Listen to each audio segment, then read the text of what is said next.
Good morning, you guys, and welcome back to the Secret Garden Homestead.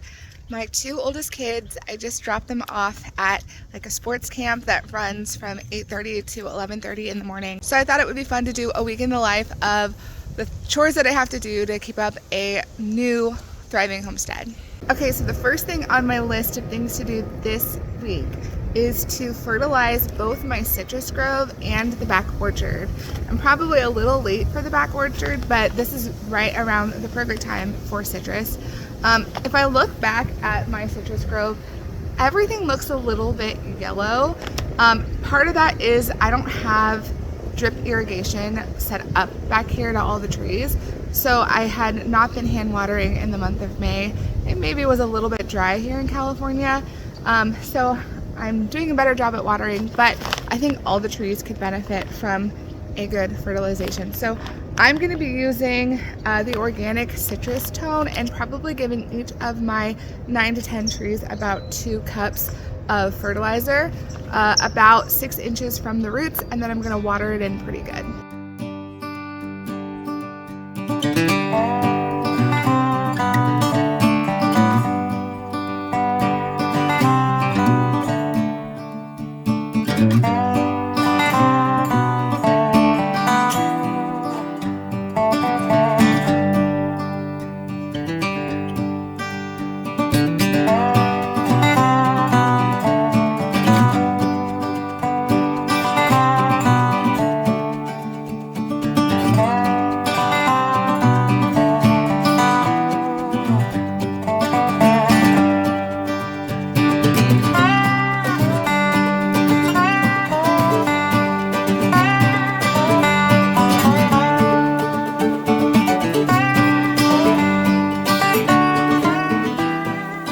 I'm done fertilizing the citrus grove.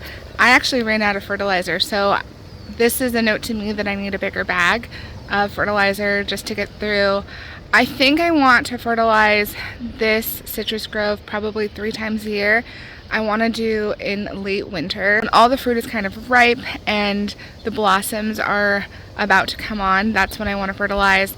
Then probably in late spring, right now when the fruit set is happening, and then also a little bit later in the season, maybe in the fall time, give it another little dose of fertilizer so that the fruit can be nice and juicy and ripe. I just want to make sure that these trees stay healthy because they are going to be producing fruit for us through the winter. So I want to take care of this citrus grove as much as possible.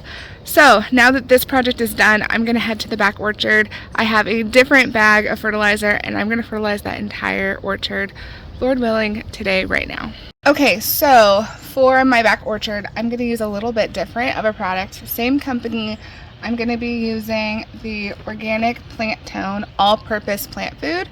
And because this back orchard is a hair more established than my citrus grove, we planted a ton of new trees this year in the citrus grove. I'm probably going to use about 6 cups per tree of this fertilizer.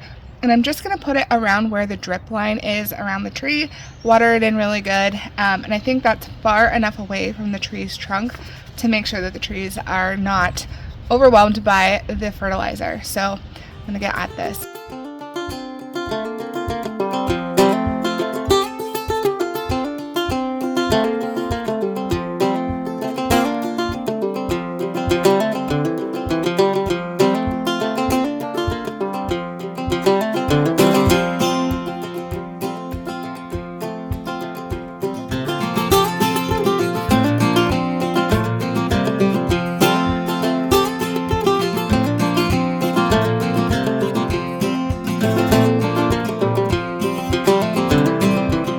Okay, I just finished doing the side. I actually need to go inside and get my littlest one ready. We're gonna go pick up the kids. That's it for today. This took me about an hour to an hour and a half to do. Okay, so it's Wednesday morning and I had to take Tuesday off because I had other plans, but I am tackling a project today that I have been staring at for the last year and a half, and that is reorganizing my pantry. One of my favorite things about homesteading is the idea of grocery shopping in your own house. So I love having a fully stocked pantry as well as a fully stocked chest freezer. A project like this, I really feel like I have to break it up into multiple days because it can quickly feel overwhelming. I went ahead and I tackled the first 2 rows of my pantry. So the top row of my pantry really were specialty items that I would have to buy from the grocery store or pre-prepared items. So things like ice cream cones, or if I need bone broth or chicken broth in a pinch for a recipe and I hadn't made it overnight, then I could just go to my pantry and grab it. I like to make my chicken broth or my bone broth from scratch, but there are times where I just want to whip up something quick and it does call for broth and I don't have any in my refrigerator. So I like to have some of that on hand.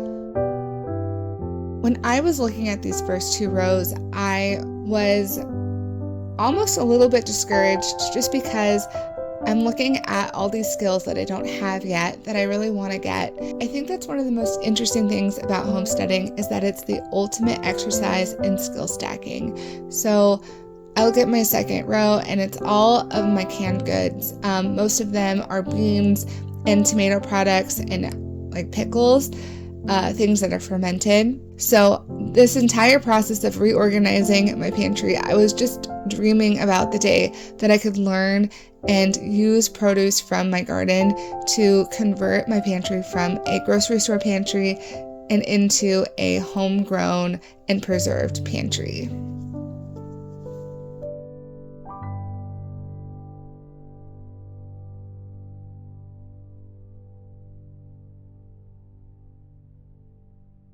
Okay, so it's Friday morning. I have about an hour before I have to pick up the kids from their sports camp, and oh, very sweet. My last chore of the week is to give our baby chicks a little bath. About 16 of our chicks I actually bought from the hatchery, and I got them about a week later than our other chicks. And what I noticed is after the first week of breeding them, all of them were getting what I call pasty butt. There might be a more official term than that, but I don't know. But it's essentially when poop kind of gets caked onto their butts and then they're not able to go to the bathroom. And so last week I gave them their first bath. They're looking actually great this week, but you can kind of see like their feet have some stuff on them and they're still really fuzzy, and so they haven't feathered out quite yet. So I'm gonna spend probably the next 20 minutes giving each of these little guys a bath.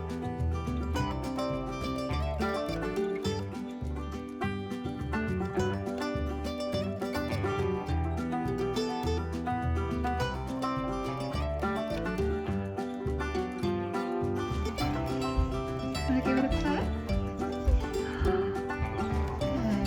Yes. You want to be careful with pasty butt because it can wipe out your early baby chicks.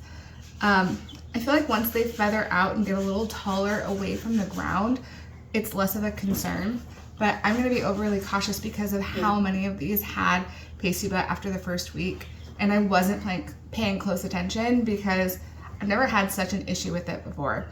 So anyway, plus it's really fun to give them these little baths.